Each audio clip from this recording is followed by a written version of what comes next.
So these are 10 SEO lessons that still work in the AI era.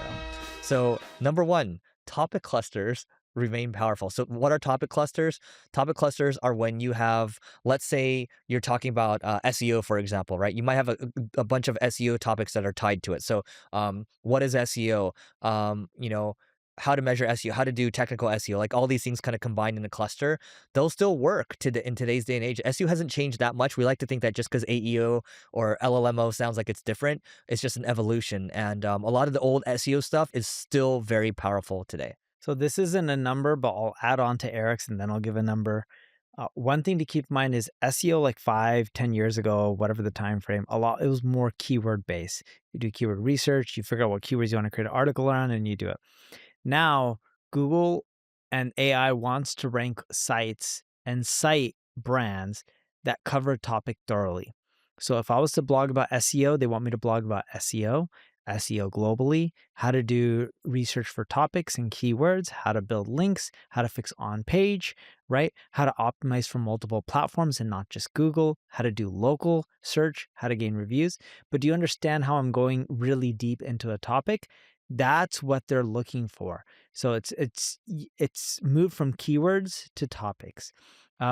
Number two, before the AI era, I used to build products, give them away for free because it was cheaper than paid ads, and the products would go quote unquote semi-viral, build a lot of natural backlinks and goodwill, and help your rankings and get your brand out there. That works even better now in an AI world because in an AI world, people still use a ton of software. Forget what the stock prices are showing, but a lot of these software companies are still generating more revenue, and you can see it in their quarterly earnings. And you can build software cheaper and faster with tools like Lovable out there. It may not be perfect and do everything, but it still works, and it's a great link magnet. And actually, even today's world, Was that number two? and it was also a good citation magnet. Cool. Yeah, that was number two. Okay. Number three. So the game very much is everywhere, and we'll kind of cover maybe a couple here. YouTube, for example, is cited quite a bit. When you look at the LLMs, so SEO to me, whether you're looking at like an answer engine, platform, or surface, or whether you're looking at traditional SEO, it's still kind of the same to me. So these answer engines and these search engines are grounded. YouTube is a major one that they look at. Top three are actually you're looking at Reddit, you're looking at YouTube, Wikipedia. Obviously, this changes over time, but the point is what used to be able to YouTube is number 2 search engine in the world, so it still works really well. And I think the key thing to understand in terms of old SEO lesson that still works in today's era is that you have to adapt, because SEO, as far as I know, when I first joined, it's changed, and we're not talking about every year it's changed. It's like almost every week it's changing, and that's very much happening in the AI era. Do you know actually is the real number 2 search engine in the world? It's not YouTube. What is it now? Instagram. Is it really? Uh-huh. A lot of people search for things that you wouldn't consider search, like searching for a friend. Yeah. So there's a lot of I think Instagram has like 6.5 billion searches a day, but they're not the same They're type of not. The searches. intent is very weenie. Like, yeah. The intent, Yeah. forget weenie, the intent isn't as monetizable Yep. as someone typing in affordable laptop. Yeah. Yeah. But it's still search. It's just Yeah, but technically, no, technically it's search, but it's just a different type of search. It's not always as monetizable, but Instagram still generates a crap ton of revenue. no, for sure. Majority of their ads are actually reels these days. I don't know if you knew that. That I knew. Yeah. Yeah. Yeah. So I had the percentages from, I think it was like Sensor. Yep. I think it's well above 50% are now reels that is making Instagram their money from monetization. All right. So what do we have? 4. Mm-hmm. Number 4. Back in the day, people would be like, don't put all your eggs in the Google basket, even though it's the most popular search engine. They would say, make sure you're on Google, make sure you're on Bing, and make sure you're on any other search engine. We see this pattern going more and more. SEO shouldn't just be Google. It should be Google. It should be Bing. It should be ChatGPT. It should be Perplexity. It should be Instagram because people do search on Instagram for content and inspiration. It should be Pinterest. It should be Amazon. If you're selling e-commerce products. Search has changed from search engine optimization to search everywhere optimization, even if people hate that acronym, in which you have to optimize for multiple platforms. They all have their own algorithms. You got to learn them, get good at them. But it typically starts with good product, good service, good content, good brand. Number 5, what's old is new again. People are like, oh, especially the new people coming into AEO, they're like, "Yeah, it's these if you spam the listicles, you're gonna rank really highly." And then it's like, "Oh, wait, these LLMs are catching on to the fact that listicle spamming is pretty easy to game. And now you have to do guest posting. Oh, wait, that has been happening for a very long time. Oh, internal links are very good signals. Oh, yep, still sounds like SEO." So a lot of the old stuff in SEO still very much works well today. Yes. What are we 6. at? 6. So back in the day, I used to buy companies that had a lot of brand queries. Brand queries is someone typing in the name of that domain name or the brand name into Google and then clicking over to a website versus just going directly. Helps with rankings quite a bit for the traditional Google sense. Strong brands also perform really well in LLMs like Perplexity and in ChatGPT. So you can either try to build your brand.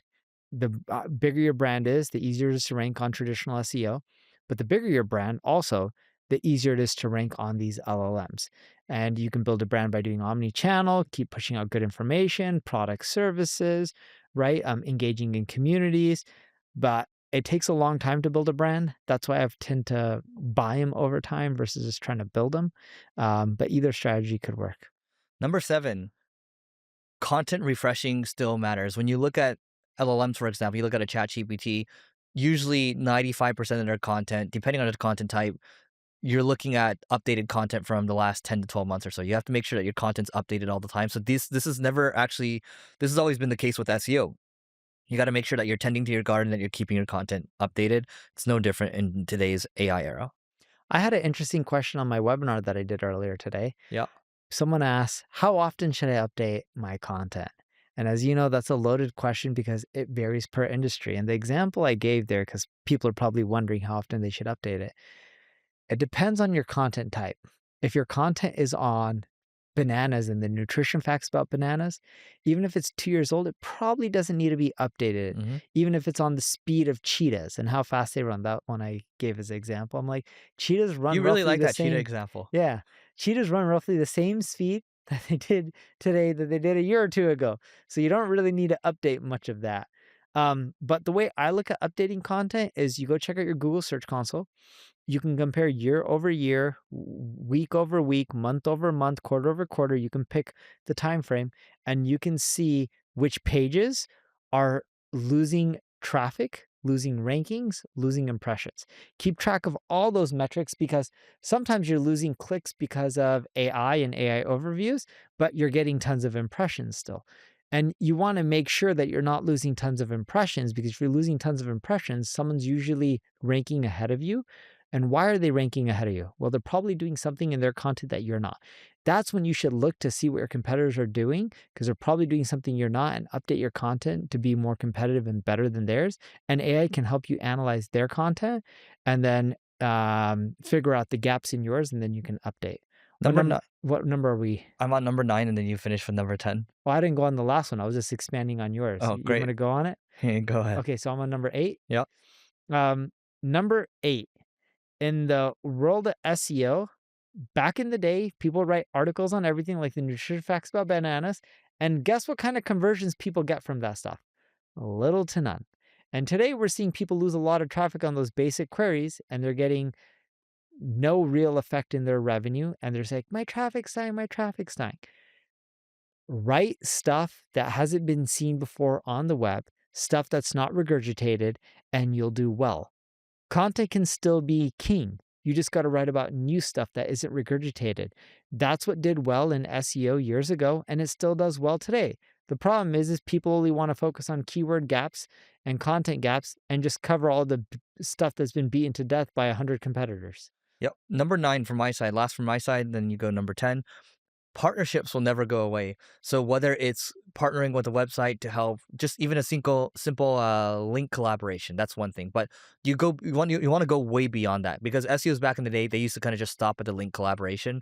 You want to go further and figure out, hey, can we do a webinar together? Can we figure out how we can maybe cross pollinate our audiences maybe with our different products, right? What else can we do? Can we co-host an event together where you actually develop a business relationship? And it can start with a link collaboration first. But I think the key thing is always expanding on that relationship that will never, ever go away. Yeah, number 10, links are more valuable than ever. In the LLM world, people are like, "Oh, you don't need a link, you just need people to mention you." Well, if you can get them to mention you and you get them add a link, even better. If they link, in most cases, when they link to you, they're also mentioning you. Not always, because sometimes a link text says something else. But in ideal world, you're getting that brand mention and you're getting that link. It helps you with your traditional rankings and it helps you how often LLMs are citing you. And the way you get those, build good content, build free tools, amazing product and service, all that kind of stuff helps. And also, of course, being in business for a long time. The businesses that are really old tend to do better, but keep cranking on the content marketing because it helps you get more mentions and links. So I want us to react to this. So Pep, one of your best friends from CXL, said that agencies are getting fired. We surveyed B2B SaaS mid-market marketing leaders about where they're cutting budgets. The number one answer wasn't paid ads, wasn't tools, wasn't events. It was agencies. Here's what they told us. Here's three quotes for you. Number one, agencies have no concept of what it actually means to run a business. Number two, they assume we have endless time to implement new ideas. Number three, I need execution, not strategy. I have plenty of strategy.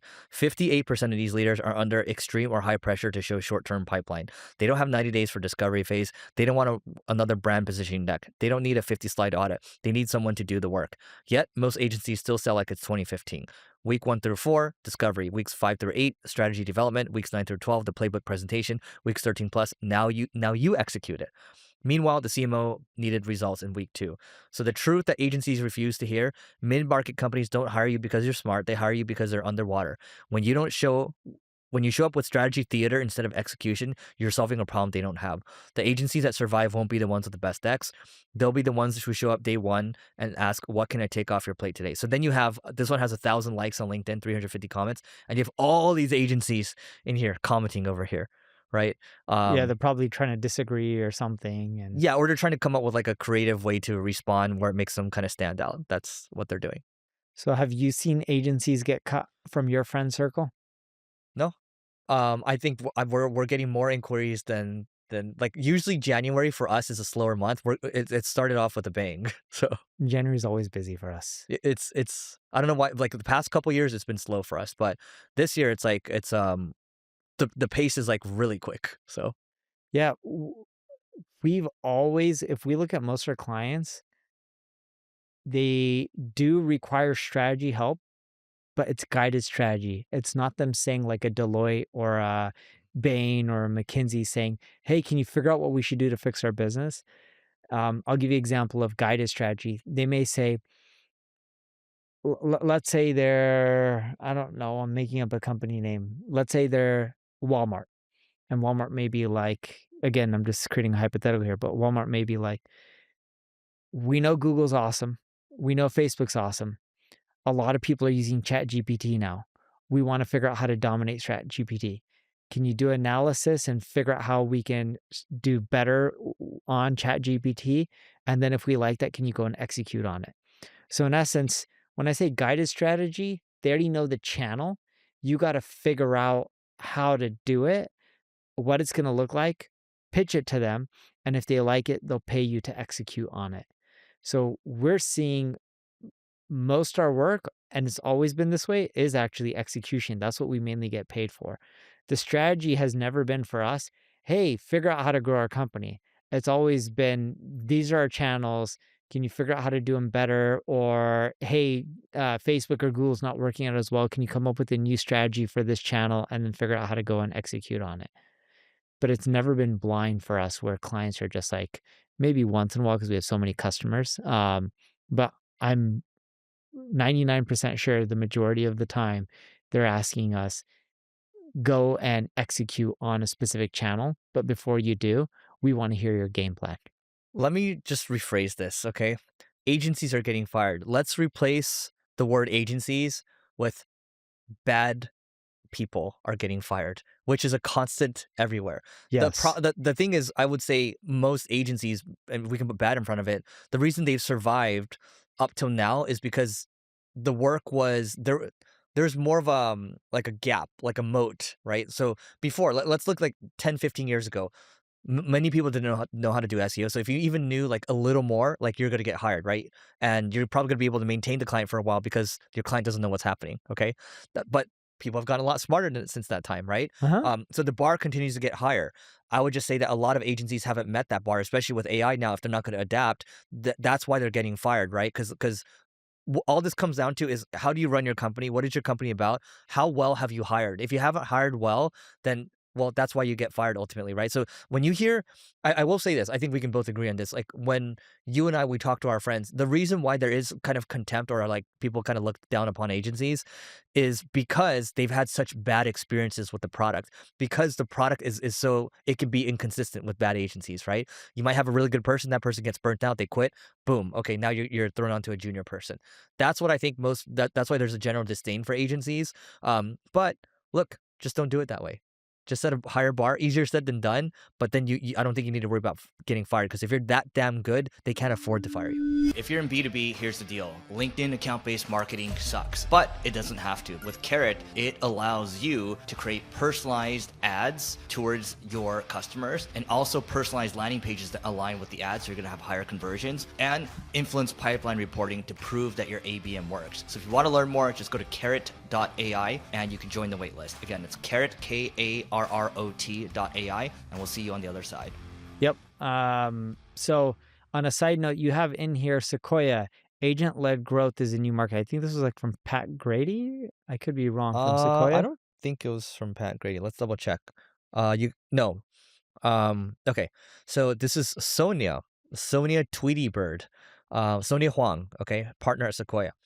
So she says we're going from the age of product-led growth to the age of agent-led growth. Okay, so product-led growth that's when you might have a product where you have a crippled version of it and you give a lot of features away for free. Like HubSpot has a freemium version, I believe. So you see this most clearly if you're using Claude Code actively. It says, hey, for a database, you should use Supabase. For hosting, use Vercel. It's choosing for you the stuff you should be using. So like we're talking about using these agentic coders, right? So product-led growth brought us closer to the vision of best product wins. But ultimately, people are still lazy. Yes, people are still lazy. That's never going to change. They can't read all the reviews, nor do they want to read the reviews, to be honest. And they kind of default to just what looks cool on the website. So, whereas your agent has infinite time to go and make these choices for you, it will read all the documentation, read all the user comments, and figure out what you need for your use case. So again, instead of product-led growth where you have to kind of play with the product and look at G2 reviews and all that type of stuff, right? We're now moving to a world where robots are just going to be talking to each other all the time. What would you? Water taste nasty? No, no, Why do you make no. that I've face? already read this, but I have a very different take than Okay, what go they go do. for it. Go for it. Oh yeah, it was Pat Grady. You're right. Yeah. Their whole take is marketing agents will start choosing everything. But I haven't read it fully, but I saw it on social media. And one obvious thing is agents will look at your G2 reviews. Agents will look to see what is popular. Agents will see what people love and what they're saying. This is still marketing. You're optimizing for an algorithm. We were doing the same thing for Google. Yes, it was a human who clicked on a link and then bought, but now you're optimizing for the same metrics, the same signals, so an agent can click and buy. There's not much that's changing on the consumer end or the marketer's end. Yeah, I do think. I mean, I don't think it's unfair what they're saying though. I think it is. We will be as marketers, we're going to be optimizing for more robots. But but you already optimized for robots. What robot do you not optimize for? You optimize for Google, ChatGPT, Facebook, Instagram, Yeah, Snap. what I mean is, you're not wrong, but I mean the behavior of these agents is a little different than like a Google bot, for example, right? So They look at sentiment on Googlebot and ChatGPT for things like their AI. They look at your brand versus the competitors, the context. They're looking at a lot of the similar signals. yeah, It's just an evolution. so that's what I'm saying. I think we're on the same page then. Yeah, It but it is it's an not a evolution. drastic evolution. No, Like I they're don't think it's painting it to be drastic. very drastic. I'm like, Yeah. I don't see this as much No, drastic I at all. think they're trying to paint a new word and coin another word, and not so. Andreessen's pretty good with the media play, but I think they are trying to coin a new word, and sometimes it sticks, sometimes it does. Like founder mode, for example, or product like or like content marketing, right? I think they're trying to do that. I just think marketing has always been an evolution, so that's what's going to happen. And I don't know when's the last time these people were operators, but you know, Sequoia's a legit company or a legit firm. Yeah, they're a legit firm. Yeah, Yeah. and we'll catch you next time.